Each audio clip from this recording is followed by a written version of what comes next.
জেলে দিয়ে যাও প্রদীপ খানি বিজানো ঘরের কোণে শুধু জেলে দিয়ে যাও প্রদীপ খানি বিজানো। ডিআইটি ভবনে টেলিভিশনের যন্ত্রসামগ্রী সংস্থাপনের পর রবীন্দ্রনাথের এই গানটি দিয়ে আরম্ভ হয় ঢাকা টেলিভিশন কেন্দ্রের পরীক্ষণ পর্ব বা test transmission.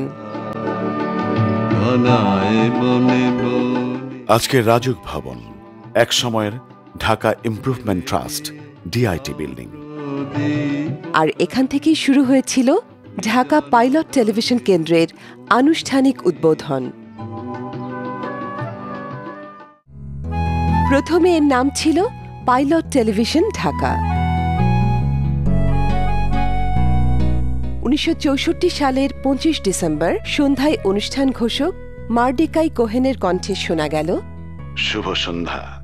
Pilot television Dhaka কেন্দ্রের শুভ উদ্বোধন অনুষ্ঠানে দর্শকদের স্বাগত জানাচ্ছি। কেমন ছিল বাংলা ভাষার প্রথম টেলিভিশন স্টেশনের শুরুর সেই দিনটি? ঢাকায় একটি টেলিভিশন পরীক্ষামূলক টেলিভিশন কেন্দ্র স্থাপনের সিদ্ধান্ত হয় 1964 মার্চে, এবং সেই সময়ে টেলিভিশন কেন্দ্র প্রতিষ্ঠা এবং 90 দিনের জন্য পরিচালনার দায়িত্ব গ্রহণ করি। তৎকালীন ঢাকা টেলিভিশন কেন্দ্রের প্রচার আওতা ছিল খুবই সীমিত। মাত্র 15 কিলোমিটার ঢাকা ডিআইটি ভবন থেকে, যেটাকে এখন রাজুক ভবন বলে আমরা জানি, সেখান থেকে 15 কিলোমিটার দূর পর্যন্ত টেলিভিশন দেখা যেত। এবং যেদিন উদ্বোধন হয় সেদিন মোট টেলিভিশন গ্রাহক যন্ত্রের সংখ্যা ছিল 300। আমি এই সংখ্যাটা নিশ্চিতভাবে এই জন্য বলছি, কারণ সেই 300 সেট কিন্তু এনইসি টেলিভিশন গ্রুপ নাম করে একটি প্রতিষ্ঠান বিতরণ করেছিল। তার আগে কোনো টেলিভিশন গ্রাহক যন্ত্র আমদানি করা হয়নি। এই 300 গ্রাহক যন্ত্র যারা পেয়েছেন তাদের প্রত্যেকের নামের তালিকাও আমাদের কাছে সেই সময় ছিল। প্রথম দিন আমরা যখন আরম্ভ করি তখন কিন্তু আমাদের কোনো রেকর্ডিংয়ের কোনো ব্যবস্থা ছিল না। সমস্ত অনুষ্ঠান লাইভ হতো, হয় লাইভ কিংবা ফিল্ম, এই দুটোর মাঝামাঝি কোনো কিছু ছিল না। বাংলা ভাষার এই প্রথম টেলিভিশনের ঘোষক মর্ডিকাই কোহেন এবং ঘোষিকা ছিলেন হেনা কবির। যখন আমাকে জামিল চৌধুরী সাহেব ডাকলেন অ্যানাউন্সমেন্ট করার জন্য, তো গেলাম। যাওয়ার পরে ওই যে আইয়ুব খান ওপেন করেছেন যেদিন, সেদিনই আমাকে অ্যানাউন্সমেন্ট করতে হলো। শুধু একটা জিনিস ছিল কি, ছিল না আমাদের দেশে তখন মেকআপের ব্যবস্থা ছিল না, আমাদের মেকআপ ম্যান ছিল না। আমি যেটুকু করে গেছি, আমাকে মোস্তফা মনোয়ার সাহেব আমাকে বললেন খুব সাজগোজটা কম হয়ে গেছে। আমি বললাম কী করবো? তো বলে যে একটা টিপ দিলে হয় না। আমি তো টিপ আনিনি, টিপ তো আমি আনিনি। উনি তো আবার আর্টিস্ট মানুষ, উনি আমার কপালে তুলি দিয়ে একটা টিপ এঁকে দিলেন। কেমন ছিল প্রথম দিনের অনুষ্ঠান নির্মাণের অভিজ্ঞতা? আমরা তো ছোট্ট একটা স্টুডিও থেকে কাজ শুরু করেছি। 23 ফুট চওড়া, আর ওদিকে বোধহয় 35 ফুট, আর 11 ফুট বড় জোর হাইট ছিল। লাইটও কম, ব্ল্যাক অ্যান্ড হোয়াইট, এবং লাইভ প্রোগ্রাম। এখন যেরকম ভিটিআর করা থাকে সব, তখন সব লাইভ প্রোগ্রাম। আর ছিল মাত্র 3 জন প্রডিউসার ছিলাম, আমি, মুনুর আলম সাহেব এবং জামান আলী খান। এবং আমাদের যারা নিয়ন্ত্রণ করতেন তিনি সে বিখ্যাত রবীন্দ্রসঙ্গীত শিল্পী কলিম শরাফি, এবং আমাদের যিনি প্রজেক্ট ডাইরেক্টর ছিলেন জামিল চৌধুরী। এই 5 জনে মিলেই প্রথমে কিন্তু শুরু হয়। সেট থেকে শুরু করে সেট ডিজাইনও আমার, এমনকি প্রথম যে লেখাটি গেল পাইলট টেলিভিশন ঢাকা, সে পুঁথির অক্ষরে, আমাদের পুঁথির অক্ষরে লিখেছিলাম আমি। আবু হেনা মুস্তফা কামালের লেখা প্রথম বাংলা টেলিভিশনে প্রথম গানটি গেয়েছিলেন আজকের বরেণ্য শিল্পী ফেরদৌসী রহমান। ছোট্ট একটা স্টুডিও, পেছনে মন্টু ভাইরি করা একটা সেট, একটা চারকোনা এর মধ্যে, ফ্রেমের মধ্যে কতগুলো রং বেরঙের কাগজ গোল গোল করে পেঁচিয়ে রাখা, সেটা পরিষ্কার মনে আছে আমার এখনও। আর আমি নিজে বোধহয় একটা সবুজ জরিপার শাড়ি পরেছিলাম, আর তার উপর লাল চকচকে একটা চাদর, ডিসেম্বর মাস ছিল। ক্যামেরায় ছিলেন রফিকুল বারী চৌধুরী, এখনও মনে পাচ্ছে পাতলা হালকা পাতলা মানুষটা, ক্যামেরা নিয়ে একবার বাঁয়ে যাচ্ছে একবার ডানে যাচ্ছে, তো আমি ক্যামেরার সাথে সাথে আছি আর কি। তো সেই দিনের কথা তো ভোলা একটু কঠিন অবশ্যই। ওই যে আকাশ নীল হলো আজ, সে শুধু তোমার প্রেমে, ওই যে বাতাস বাঁশি হলো আজ, সে শুধু তোমার প্রেমে। প্রচারিত প্রথম নাটকটি ছিল মনির চৌধুরীর একতলা দোতলা। এই নাটকের কেন্দ্রীয় চরিত্রে অভিনয় করেছিলেন রামেন্দু মজুমদার এবং ফেরদৌসী মজুমদার। সায়রা হিরোইন বলতে যা বোঝায় আমি তাই সেই দিনই বুঝলাম যে এটাকে হিরোইন বলে। সায়রার একটা মুগুর দিয়ে কাপড় কাচতে গিয়ে বুড়ো আঙুলটা ছেঁচে যায়, সেইটার জন্যে হিরো যে রামেন্দু মজুমদার, তিনি তখন আমার বিয়ে হয়নি, তিনি একেবারে দৌড়ে আসে, তো কী হলো সায়রা তোমার কী হলো? তো ওইখানে রিহার্সাল হচ্ছে আর মনিরুল আলম একটু দূরে, তো বলছে যে উনি আসে বলছে যে রামেন্দু আপনি করেন ফেরদৌসীর বুড়ো আঙুলটা ধরেন। তো ও যতবার আসছে আমার বুড়ো আঙুল ধরতে, আমি বলছি খবরদার ধরবেন না, খবরদার ছোবেন না। ও ততবার পিছিয়ে যাচ্ছে, কি আশ্চর্য, আমি বলছি ধরেন আপনি ধরছেন না কেন? ও তো কিছুতেই বলতে পারছে না যে ফেরদৌসী আমাকে বারণ করছে। এবং আলটিমেটলি ধরেনি, না ধরেই বলছে, তখন আমি আসলে ধরেনি। তখন একেবারে এটা একটা সাংঘাতিক, আরো বিয়ে না হলে তো আরো। যারা ছিলেন সময়ের সাহসী সন্তান, একদল মহৎ মানুষ, তাঁদের মেধা মনন আর নিরবিচ্ছিন্ন নিষ্ঠায় শিক্ষা, তথ্য ও বিনোদনমূলক অনুষ্ঠান প্রচার করে এগিয়ে চলছিল ডিআইটির এই টেলিভিশন স্টেশনটি। তারপর 69-এর গণ অভ্যুত্থান, 70-এর প্রলয়ঙ্কারী ঝড় ও জলোচ্ছ্বাস, সাধারণ নির্বাচনে আওয়ামী লীগের বিজয় এবং ইয়াহিয়া খানের ক্ষমতা হস্তান্তর না করা। ইতিহাসের এইসব ঘটনা পরম্পরার ভেতর দিয়ে আসে 1971। শুরু হয় মুক্তিযুদ্ধ।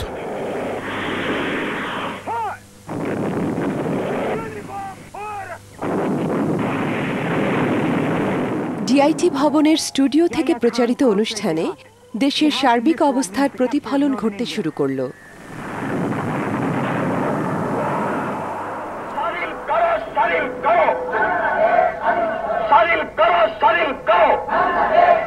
সাতই মার্চ থেকে 25 মার্চ মুস্তফা মনোয়ারের নেতৃত্বে প্রচারিত টেলিভিশনের সকল অনুষ্ঠান মুক্তিযুদ্ধে ঝাঁপিয়ে পড়ার প্রয়োজনীয় প্রেরণা ও সাহস যোগানোর ঐতিহাসিক অবদান রেখেছিল। অবরুদ্ধ মার্চের সেই উত্তাল সময়ে কর্মরত চিত্রগ্রাহক সর্দার শওকত হামিদকে পাকিস্তানি বাহিনী তাঁর ঘরে ঢুকে হত্যা করে। 7ই মার্চে বঙ্গবন্ধুর ভাষণ রেকর্ড করতে গেলেন, তারপরে ওখান থেকে রেকর্ড করে আমার সাহেব নাম হলো সর্দার শওকত হামিদ, ওখান থেকে ফিরে এসে আমাকে বলল যে দেশের অবস্থা বেশি ভালো না, তো তোমাদেরকে তোমার বাপের বাড়ি নরসিংদী ওইখানে রেখে আসবো। তারপরে উনি আমাকে বাড়িতে রেখে আসলো। এর মধ্যে আমাদের নরসিংদীর যে রেল লাইনটা ওটা উঠাই ফেলার পরে তো যোগাযোগ বন্ধ হয়ে গেল, আমাদের কথা আমি জানতে পারছি না কী অবস্থা দেশের। তখন আমার এক ভাই ওইখান দিয়ে, ওই ভাইও মারা গেছেন, তো উনি বললো কি যে ওর বাসাটা দেখে যায় কী অবস্থা। তখন উনি আমার বাসাতে আসলেন, বাসায় এসে তো দেখলেন যে ওনার লাশটা পড়ে আছে মাটিতে, ওনার অফিসের ড্রেস পরা। বাংলার সর্বস্তরের জনগণের অংশগ্রহণে দীর্ঘ 9 মাসের মুক্তিযুদ্ধের পর স্বাধীন হয় প্রিয় মাতৃভূমি। আমরা পাই স্বাধীন বাংলাদেশ। স্বাধীনতার পর 1972 সালের 15 সেপ্টেম্বর বাংলাদেশ গেজেটে প্রকাশিত রাষ্ট্রপতির 115 নম্বর আদেশ পরে সাবেক পাকিস্তান টেলিভিশন কর্পোরেশন নামের পরিবর্তে এর কেন্দ্র পরিচিতি প্রতীক করা হল বাংলাদেশ টেলিভিশন, ঢাকা। 70 দশকের গোড়ার দিকে বাংলাদেশ টেলিভিশনে ইংরেজি সংবাদ পাঠ করতেন শামীম আহমেদ। আমাকে টেলিভিশনে ইন্ট্রোডিউস করেন জনাব হুমায়ুন চৌধুরী। উনি বাংলাদেশের প্রথম সংবাদ পাঠক এবং প্রথম বাংলাদেশ টেলিভিশনের বার্তা প্রধান। উনি বাংলাদেশ বেতারে আমার খবর শুনেছিলেন। শোনার পরে উনি সেখানেই নিজে এসে আমাকে অনুরোধ করে তারপরে টেলিভিশনে নিয়ে যান। পড়েওছি অনেক দিন, অন্তত 35 বছর তো একটানা পড়েছি। এমন একটা সময় বাংলাদেশ টেলিভিশনের সাথে আমার জীবনের একটা অংশ কেটেছে। সেই সময়টা বাংলাদেশ টেলিভিশনের জন্য আমার মনে হয় অনেকেই একমত হবেন যে একটা স্বর্ণ যুগ ছিল, গোল্ডেন পিরিয়ড। 1964 সালের 25 ডিসেম্বর ডিআইটি ভবনের ক্ষুদ্র পরিসর স্টুডিও থেকে যাত্রা আরম্ভের 10 বছর 2 মাস 12 দিন পর ঢাকা টেলিভিশন কেন্দ্র রামপুরায় নবনির্মিত আধুনিক যন্ত্রসজ্জিত টেলিভিশন ভবনে গৃহপ্রবেশ করে 1975 সালের 6 মার্চ। রামপুরা টিভি ভবন উদ্বোধনকালে বঙ্গবন্ধু শেখ মুজিবুর রহমান অসুস্থ থাকায় 6 মার্চ 1975 সালে vice president Syed Nazrul Islam রামপুরাস্থ Bangladesh television ভবন উদ্বোধন করেন। পরবর্তীকালে বঙ্গবন্ধু সপরিবারে বাংলাদেশ টেলিভিশন পরিদর্শন করেন।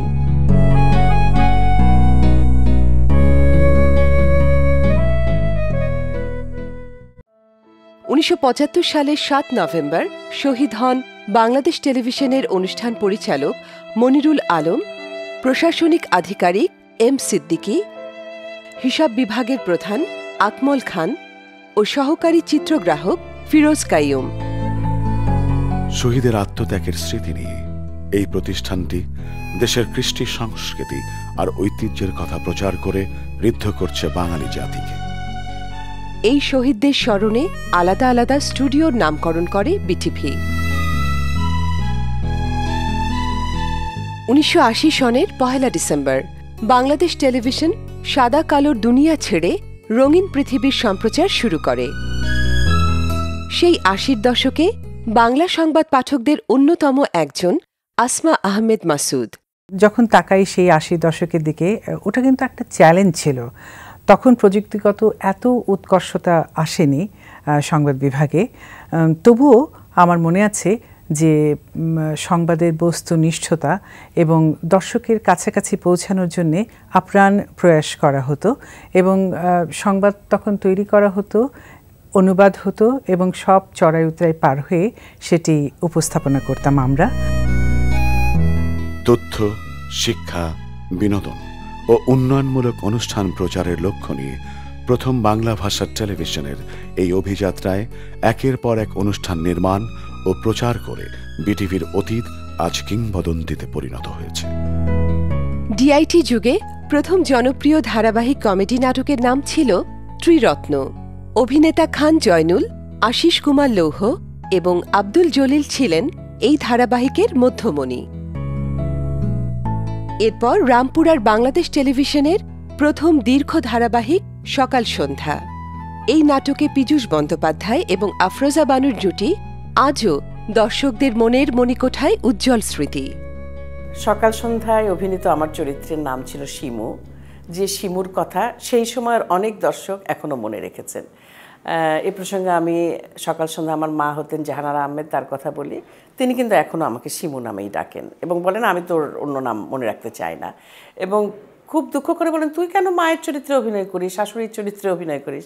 কারণ তিনি এই যে 80 সালের পরে আজ পর্যন্ত যে আমারও বয়স বেড়েছে, মা হয়ে উনি সেটা মনে করতে চান না। উনি মনে করেন আমি এখনও সেই মেয়েটি রয়ে গেছি। এই নাটকটি রচনা করেছিলেন বেগম মমতাজ হোসেন, তিনি তখন স্কুলের শিক্ষকতা করতেন, এবং প্রযোজনা করেছিলেন, বেশিরভাগ পর্বই প্রযোজনা করেছিলেন বরকতুল্লাহ, কয়েকটি পর্ব প্রযোজনা করেছিলেন নওয়াজ আলী খান। জনপ্রিয়তার মাপকাঠি কি বলতে গেলে অনেক ঘটনাই বলতে হয়, তো একটা শুধু বলি যে এমন পত্রিকায় আমরা পড়েছি যে তখন জনপ্রিয় সিনেমা নাইট শোর দর্শক কমে যেত, যে মঙ্গলবার দিন সকাল সন্ধ্যা প্রচারিত হতো, এবং কোনো কোনো সিনেমা হলে নাইট শো বন্ধই করে দিত। এটা পত্রিকা পড়ে আমরা জেনেছি। জনপ্রিয়তার শীর্ষে পৌঁছানোর কারণেই তখনকার নাটকের কেন্দ্রীয় নারী পুরুষ চরিত্র দর্শকদের কাছে জুটি হয়ে ওঠে। বাংলাদেশ টেলিভিশনের এমন কয়েকটি জনপ্রিয় উজ্জ্বল জুটির মধ্যে আব্দুল্লাহ আল মামুন ও ফেরদৌসী মজুমদার, মিতা চৌধুরী ও আল মনসুর এবং সুবর্ণা আফজাল জুটি আজ জীবন্ত হয়ে আছে। পরস্পর কি চান, কিভাবে অভিনয় করবেন,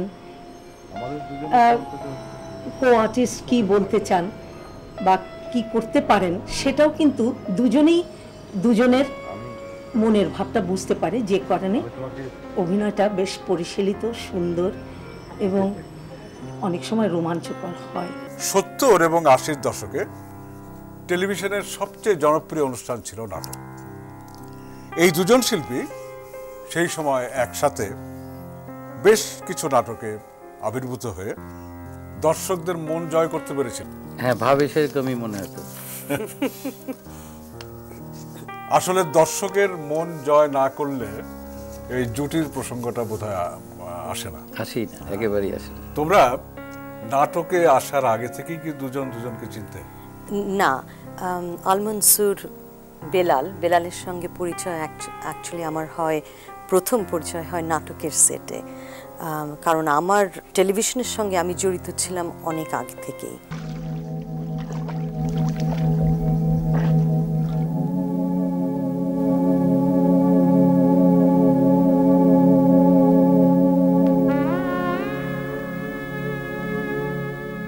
যে তোমারে রেখে আমি বাধায় গিয়েছিলাম,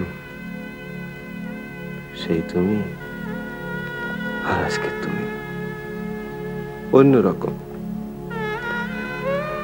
তোমার সঙ্গে কথা বলতে আমার খুব ভয় হচ্ছে।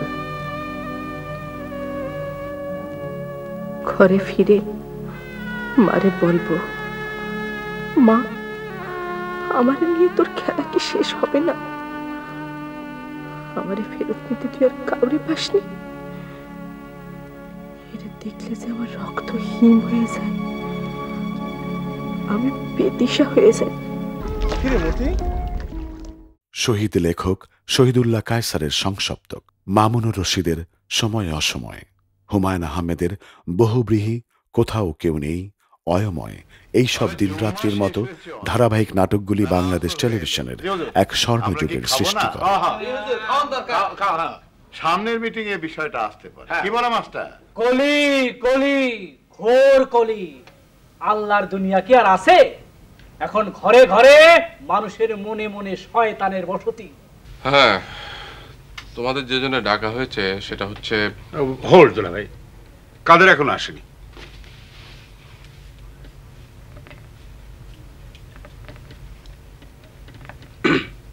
হ্যাঁ দুলা ভাই, এবারে শুরু করুন। সাইলেন্স।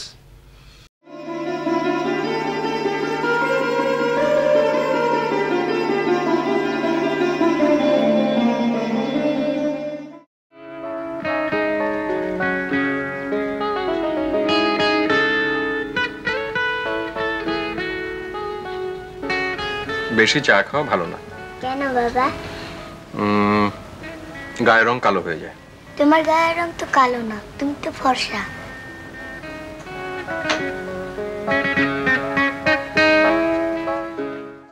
একদিকে ক্ষুধা মারছে চাবুক। বাংলাদেশ টেলিভিশনে তখন একক এবং ধারাবাহিক নাটকের ছিল জয় জয়কার। এছাড়াও সাইদ আহমেদের উজ্জ্বল উপস্থাপনায় বিশ্ব নাটক বাংলাদেশের দর্শককে বিশ্ব নাটকের সাথে সংযুক্ত করেছিল। ওরা নেশা ধরিয়েছে বলছে ছুটি ছুটি। বাংলা গানের ক্ষেত্রেও বিটিভির ভূমিকা অনন্য। তখন 1967 সাল। তার কর্মমুখর জীবনের একটি গুরুত্বপূর্ণ অধ্যায় বাংলাদেশ টেলিভিশনের সুদীর্ঘ 37টি বছর সঙ্গীতানুষ্ঠান নির্মাণের মধ্য দিয়েই যার শুরু। আমার হৃদয়ে সঙ্গীতকে ধারণ করে আসছে সেই ছোটবেলা থেকে, আর কাকতালীয়ভাবে সঙ্গীত অনুষ্ঠান প্রযোজনার মধ্য দিয়ে আমার টেলিভিশন জীবন শুরু। সেই সময় টিভিতে মূলত শিল্পীরা বেতারের গান পরিবেশন করতেন। আমি দায়িত্ব নেওয়ার পর টেলিভিশনের জন্য নতুন গান সৃষ্টির উদ্যোগ নিই। রবীন্দ্র, নজরুল, ক্লাসিক্যাল এবং লোকগানের প্রচার সহ আধুনিক ও দেশের গানের ক্ষেত্রে বিটিভির ভূমিকা গৌরবোজ্জ্বল। সে সময় বহু সংখ্যক দেশের গান এবং আধুনিক গান সৃষ্টি করে বিটিভি। আমাদের প্রিয় এই প্রতিষ্ঠানটির আজ 50 বছর পূর্ণ করল। ভাবতে ভালো লাগছে যে তখনকার অনেক গান আজও দর্শক শ্রোতাদের মুগ্ধ করে।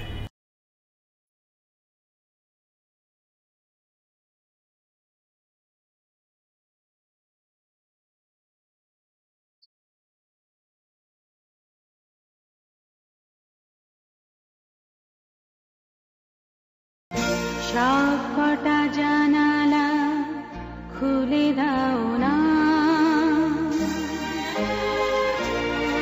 আমি গাইব গাইব বিজয়ের গান। যখন থামবে খোলা হয় তুমি নিঝুম চারিদিক, আকাশের উজ্জ্বল তারাটা আজ এই বৃষ্টির কান্না দেখে মনে পড়ল তোমার, অশ্রু ভরা দুটি চোখ। সূর্যোদয়ে তুমি, সূর্যাস্তেও তুমি, ও আমার বাংলাদেশ প্রিয় জন্মভূমি। এই পদ্মা, এই মেঘনা, এই যমুনা সুরমা নদী তটে হারানো দিনের মতো হারিয়ে গেছো তুমি। এইভাবে আরো বহু কালজয়ী গানের জন্মঘর যেন বিটিভি। শুনিতে রক্তিম বাংলার রাজপথ, শিশু নিত যাবে না তো বিফলে। তৎকালীন সময়ে বিটিভির অনেকগুলি জনপ্রিয় অনুষ্ঠানের মধ্যে একটি ছিল সপ্তবর্ণা। এর উপস্থাপকের কণ্ঠেই শোনা যাক সেই সময়। আমি টেলিভিশনে অবশ্যই 65 সালের একদম প্রথম মাস থেকে ছিলাম, কিন্তু 73 সাল থেকে 82 সাল পর্যন্ত একদম এই টেলিভিশন কমপ্লেক্সের ভেতরে আমার দিন কাল জীবন নিয়তি সব কিছু সেখানে ছিল। টেলিভিশনে কাজ করতে করতে একসময় সপ্তবর্ণার মতো যখন অত্যন্ত জমজমাট একটা অনুষ্ঠান আমাকে আরম্ভ করতে হলো, তখন দেখলাম সাহিত্য আন্দোলন ততদিনে 11 বছর হয়ে গেছে। ততদিনে আমাদের শেষ করে ফেলা উচিত, কারণ যৌবনের মৃত্যুই সুন্দর। ফজলে লোহানীর উপস্থাপনায় যদি কিছু মনে না করেন অনুষ্ঠানটি ছিল তুমুল জনপ্রিয়।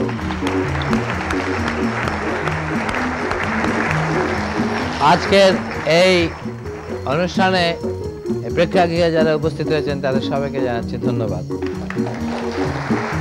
আর এই অনুষ্ঠান এছাড়া ডক্টর এনামুল হকের দেখা হয় নাই চক্ষু মেলিয়া, রেজাউর রহমানের আইন আদালত, আব্দুল নূর তুষারের শুভেচ্ছা সহ আরো অনেক জনপ্রিয় অনুষ্ঠানের নাম আজ আর কারো অজানা নয়। সে সময় আরও দুটি জনপ্রিয় অনুষ্ঠান অন্তরালে কিংবা আনন্দমেলা। এর উপস্থাপক আনিসুল হক শোনালেন তার অন্তরালের কথা। টেলিভিশন আমার জীবন বদলে দিয়েছে, কিন্তু টেলিভিশনে আসাটা ছিল একান্তই আকস্মিক। 80 সালের কথা, কোনো এক শুক্রবার বন্ধের দিন, ট্রেন ধরবো আধা ঘন্টা পর, নওয়াজেশ আলী খান সাহেবের সামনে বসে আছি টেলিভিশনেই। হঠাৎ করে নিচ থেকে একটি ফোন আসলো, উনি শুনলেন, আমাকে নিয়ে নিচে গেলেন, মানে যেখানে রেকর্ডিং হয় স্টুডিওতে। তা আমার দিকে তাকিয়ে বললেন যে এই অনুষ্ঠানটি একটি নতুন অনুষ্ঠান শুরু হতে যাচ্ছে, অন্তরালে নাম। এই অনুষ্ঠান করার কথা একজন বিখ্যাত নায়কের, তিনি আজ হঠাৎ করে দেশের বাইরে চলে গেছেন এবং আজকেই রেকর্ডিং করতে হবে। তো মুসা ভাইকে বললেন, চলবে? মুসা ভাই আমার দিকে তাকিয়ে বললেন, এই ভাই, ক্যামেরা দেখছেন জীবনে? আমি হতবাক হয়ে তাকিয়ে আছি। তার সঙ্গে সঙ্গেই বললেন, ক্যামেরা দেখেন না দেখেন, এখন আমার সময় নেই, 1 ঘন্টা পরে রেকর্ডিং, চেহারা ছবি তো ভালোই আছে, দাঁড়ান দেখি কি করা যায়। এই ছিল আমার টেলিভিশনের পথ চলার সময়। উন্নয়নমূলক প্রচারের আওতায় শাইখ সিরাজের উপস্থাপনায় কৃষি বিষয়ক অনুষ্ঠান মাটি ও মানুষ কৃষিক্ষেত্রে নতুন ধারণার জন্ম দেয়। তো সেই সময় টেলিভিশনের কিছু অনুষ্ঠান ছিল, যে অনুষ্ঠানগুলো মানুষকে বিনোদিত সেভাবে করেনি, কিন্তু সমাজকে উন্নয়ন করেছে। তার ভিতরে স্বাস্থ্য বিষয়ক অনুষ্ঠান, শিক্ষা বিষয়ক অনুষ্ঠান, এবং তার একটি ছিল কৃষি বিষয়ক অনুষ্ঠান। আজকে আপনাদেরকে পরিচয় করিয়ে দেব কেজ বা খাঁচায় মাছ চাষ পদ্ধতির সাথে। আমরা আপনাদেরকে খাঁচায় মুরগি পালনের একটি পদ্ধতি দেখিয়েছিলাম, জনপ্রিয় একটি পদ্ধতি। বলা চলে যে মাছ চাষে ওইটা আরেক ধরনের পদ্ধতি, যেটাতে খাঁচার ভেতরে মাছকে, মাছের ছোট রেণু পোনাকে লালন পালন করে বড় করা হয়। ম্যাগাজিন অনুষ্ঠান হিসেবে দীর্ঘ সময় ধরে হানিফ সংকেতের ইত্যাদির জনপ্রিয়তা ছিল আকাশচুম্বী। শিক্ষামূলক অনুষ্ঠানের মধ্যে জাতীয় টেলিভিশন বিতর্ক দেশে অনেক মননশীল যুক্তিনির্ভর প্রজন্মের বিকাশ ঘটায়। জাতীয় টেলিভিশন বিতর্ক প্রতিযোগিতার কোয়ার্টার ফাইনালের আজকের অনুষ্ঠানে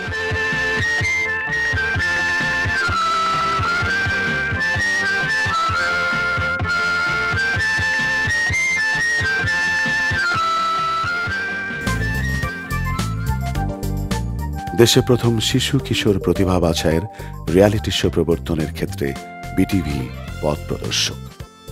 নতুন কুড়ি অনেক শিশু শিল্পীর জীবনকে রাঙিয়ে দেয়, যারা পরবর্তীতে স্ব ক্ষেত্রে প্রতিষ্ঠা ও জনপ্রিয়তা লাভ করে। নতুন কুড়িটা শুরু হয় 1986 এর লাস্টের দিকে, আমাদের কল করে, তারপরে 88-এ আমাদের চ্যাম্পিয়নশিপ ট্রফিটা দেওয়া হয়। আমরা নতুন কুড়ির যেই সময়টুকু আমরা মিডিয়াতে এসেছি, ওই সময়টা অনেক গোল্ডেন টাইম বলা হয়, হ্যাঁ, যে এই সময়টা অনেক সুন্দর ছিল। দীর্ঘ সংগ্রাম আর গৌরবের এই অভিযাত্রায় বাংলাদেশ টেলিভিশনের অর্জন অপরিমেয়। 50 বছর আগে যাদের হাত ধরে গড়ে উঠেছিল আজকের এই বৃহৎ গণমাধ্যম প্রতিষ্ঠানটি, আজ 50 বছরের পূর্ণতায় সেই অগ্রজদের প্রত্যাশা আর উপলব্ধির সঙ্গে মিলিয়ে নিলে হয়তো আরো বর্ণিল এবং গণমানুষের মুখপাত্র হয়ে উঠতে পারে আমাদের প্রথম বাংলা ভাষার টেলিভিশন তথা বাংলাদেশ টেলিভিশন। আমি মনে করি টেলিভিশনের ক্ষেত্রে সেন্সরশিপ অতটা নেই যতটা আরোপিত সেন্সরশিপ আছে। যেমন কি প্রচার করব বা কি প্রচার করব না, সেটা কিন্তু সরকার রোজ বলে দেয় না যে এটা দেখাবেন না, এটা দেখাবেন। সে সম্পর্কে নিজেদেরকে সিদ্ধান্ত নিতে হবে। আমরা জানি টেলিভিশন এমন একটা মাধ্যম যেখানে আমরা সবার সঙ্গে বাড়িতে বসে টেলিভিশন দেখি, আমার ছেলে মেয়ে স্ত্রী পুত্র কন্যা সবার সঙ্গে। কাজেই অনুষ্ঠান সেই অনুযায়ী হবে। টেলিভিশন যেমন একজন অসুস্থ লোক দেখেন, তেমনি একজন সুস্থ লোক দেখেন।